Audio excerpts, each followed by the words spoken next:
Hey VC, this is thread response for James Croxton. There's a I don't have the 10. I got the just regular diet A&W.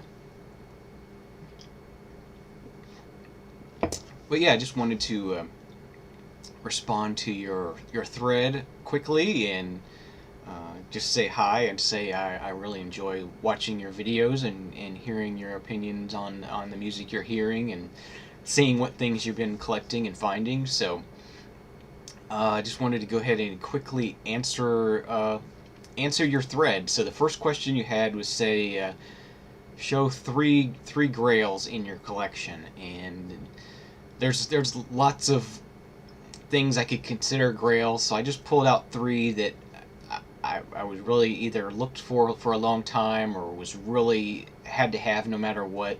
Um, First thing is something I just got really recently. It's a piece of psych rock from the 70s. This is Colonel Bagshot's Oh What a Lovely War. I just showed this recently in an inbox, and I've had a chance to listen to it several times, and really happy to get this. This is not a perfect copy of this, but this album gets very expensive to find a nice copy, and this is actually a promo copy of it. So very happy to find this. This is something I've been looking for a long time now, and was very happy to put this in my collection. Alright, the next thing here, you may or may not know that I'm a fan of the band Linkin Park. Say what you will about that. I know they're very commercial and very mainstream, but I've just really enjoyed their music, and they were one of the bands that sort of helped me break out of only strictly listening to hip hop. For a long time there, all I would listen to was hip hop. I didn't branch out anywhere beyond that. This is one of the bands that sort of got me out of that rut, or whatever you want to call it, out of that prison, I guess, of only listening to one type of music. And so this is their album Thousand Suns. One of their most controversial albums. A lot of people really didn't like this album. This is my absolute favorite album of Linkin Park's. It's a masterpiece. I think it's meant to be played from start to finish. It's not. It's almost like a prog album in that respect, where you really have to be able to listen to the whole thing as one piece of music rather than just a single track here and there. It doesn't make sense unless you put it all together. So this was a sort of a grail for me, something I had to have. I asked my local record store to order this for me, and they didn't, so I just went and bought it. But that was a grail for me. And the last thing that's a grail is just because I love Jimi Hendrix so much, and I'm trying to collect everything I can, all the official releases. And this was just something I wanted for a long time, and it took me probably a year to get to where I could afford to buy it. But that's the West Coast Seattle Boy, the Jimi Hendrix anthology. Just sort of collection of stuff spanning his entire career, back to when he was with the Isley Brothers all the way to the end. A lot of sort of outtakes and alternate versions and live recordings, and just a killer box. And this was definitely a grail for me. So your next question is about how we organize and store the vinyl. This is something I've explained before. I'll try to do this again as clearly as I possibly can.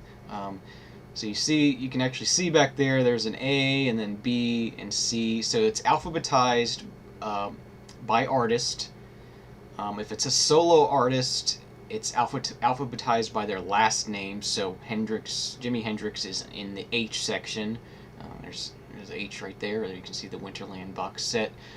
But otherwise, the groups are alphabetized by the first word. So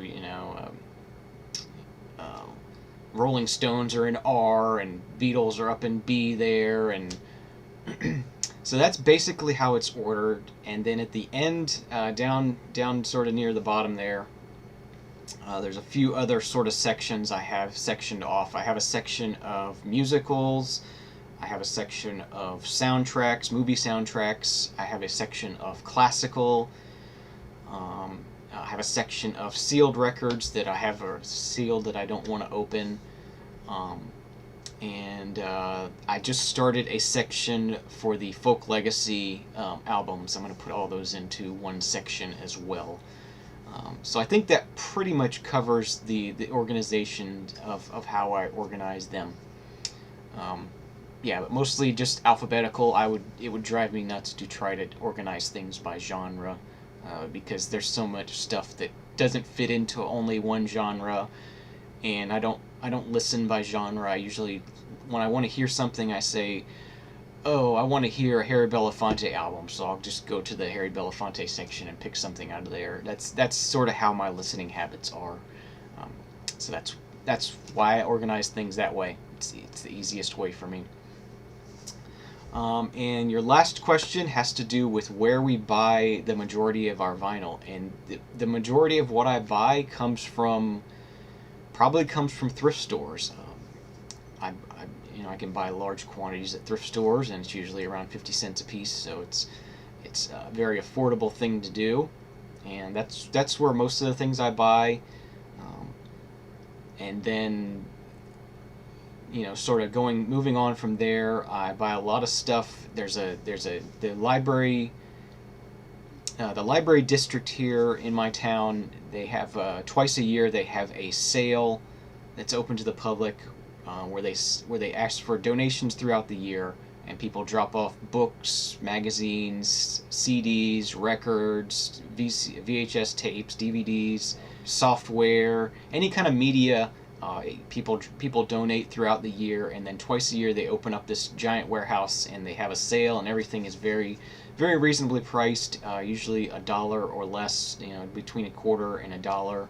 A few things are priced a little bit higher than that, but I tend to buy between 60 and 100 albums every year at that, or twice a year at that, at those sales. So I do amass a lot there when it's open. It's only twice a year, so every 6 months the collection will grow by a large number just from that particular sale. And otherwise, I buy things occasionally at the local record store. I tend to do a lot of Discogs and eBay purchases, and direct from the record label purchases and pre-orders and that sort of thing. Amazon, I love the free shipping from Amazon if you spend over $25. So that's always nice, to be able to get a good price on something and not have to pay shipping or tax on it. So I do that a lot. But I buy everywhere I can.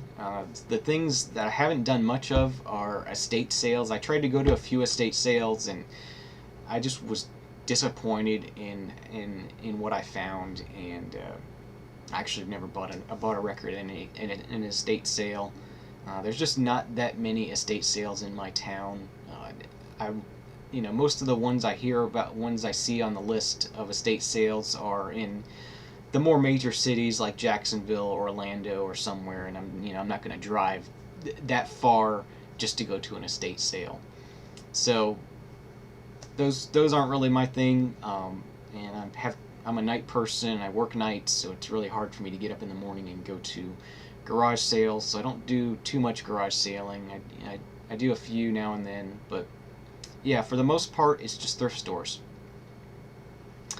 So those were your 3 questions, James. Like I said, appreciate watching your videos, and thanks for being a part of the community here, and I wish you good luck on your project. Cheers.